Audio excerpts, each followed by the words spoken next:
नमस्कार, आप देख रहे हैं नई आवाज न्यूज चैनल। मैं हूं आपके साथ अंशु शर्मा। खबरों का रुख करते हैं।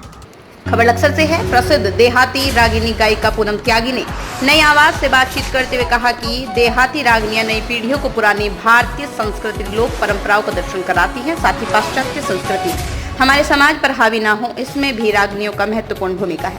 उन्होंने कहा, सरकारी तौर पर भी देहाती रागिनी और देहाती लोक गायकों के संरक्षण संवर्धन पर ध्यान दिए जाने की जरूरत है।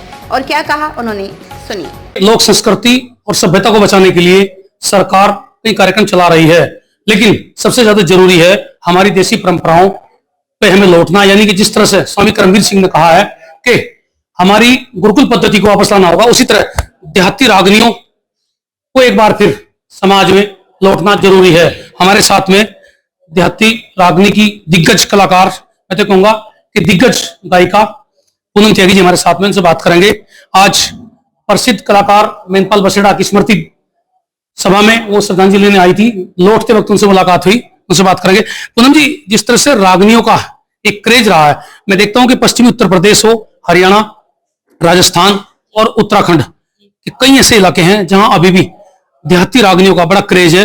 लोग रात रात भर ढोलक की थाप पर जो रागनियां आती हैं उन्हें सुनते रहते हैं और अपने कार्यक्रमों में शामिल करते हैं। यानी खासकर विवाह, शादी या फिर कोई मंगल कार्य हो, उसमें रागनियों का दौर ना हो, ऐसा हो नहीं सकता।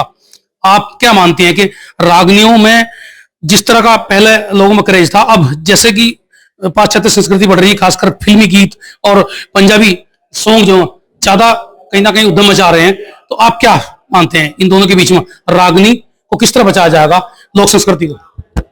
मैं ये मानती हूँ कि जो हमारे बुजुर्गों ने हमें विरासत में जो ये हमें संस्कार दिए हैं, तो आने वाले टाइम के लिए, अपने बच्चों के लिए हम भी इसको कायम रखें और इसको, इस प्रथा को, यानी कि अपनी संस्कृति को बचाने के लिए पुरजोर जितना भी हम में दम है या हम जो भी कर सकते हैं अपनी संस्कृति बचाने के लिए, वो हमें करना चाहिए और अपनी संस्कृति बचानी चाहिए, अपने बच्चों को अच्छे संस्कार देने चाहिए।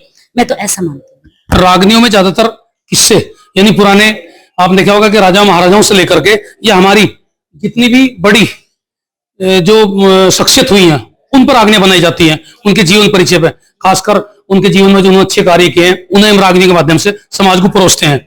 यानी एक तरह से मनोरंजन के साथ साथ में एक संदेश भी देकर जाती है। आप भी ये मानते हैं? हाँ जी, बिल्कुल बिल्कुल। और अभी कितनी जरूरत है रागनी जगत को, खासकर जो रागनी का एक मंच है उसे कितना संवारने की जरूरत है, कितना बढ़ाने की जरूरत है अभी, क्योंकि बीच में जो और चीजें आ रही हैं उनसे कैसे बचा जाएगा? 50% कम से कम हमें अपनी संस्कृति को बचाना है, क्योंकि कुछ लोगों ने बहुत, मुझे अच्छा नहीं लगेगा कहते हुए, लेकिन कहना पड़ेगा कि हमारी संस्कृति को गंदा करते जा रहे हैं और उनको ये भी खुद भी नहीं पता कि हम कर क्या रहे हैं, क्यों कर रहे हैं, किस लिए कर रहे हैं।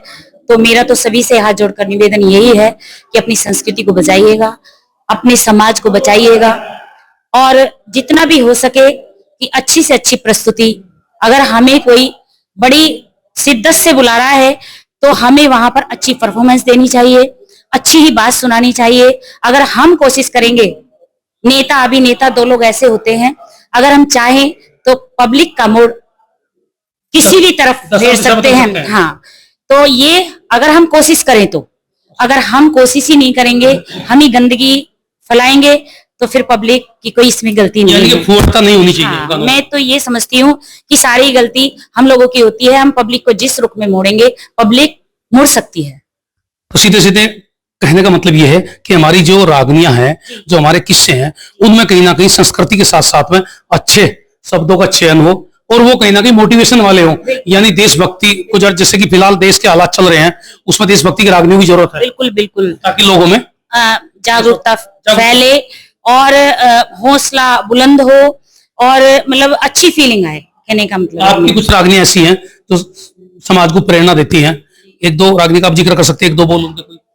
जी, राजा मोरध्वज की है, आपका राजा हरिश्चंद्र की है, और बड़े बड़े शहीद हुए हैं, बहुत अच्छी अच्छी रागनियां हैं, बड़े अच्छे अच्छे किस्से शहीदों की हैं और ऐसे राजा जिनका नाम आज भी समाज के चारों तरफ अगर देखा जाए तो जो गंदगी फैल रही है उसे मिटाने के लिए लिया जाता है। जैसे राजा हरिश्चंद्र, यानी सत्यवादी, सत्यता, आज जिस तरह भ्रष्टाचार व्याप्त है उस पर कटाक्ष करने के लिए, सिस्टम को ठीक करने के लिए ऐसी रागनियों की जरूरत है जो कहीं ना कहीं हमारे समाज को, हमारी पीढ़ी को एक संदेश दें और ताकि उस पर वो चलें और एक समाज का, नए समाज का निर्माण कर सके। जसप्रीत सिंह, नई आवाज, हरिद्वार। ये थी फिलहाल की कुछ खास खबरें। बाकी खबरों के लिए देखते रहिए नई आवाज न्यूज चैनल और चैनल को लाइक, सब्सक्राइब और शेयर करना ना भूलें।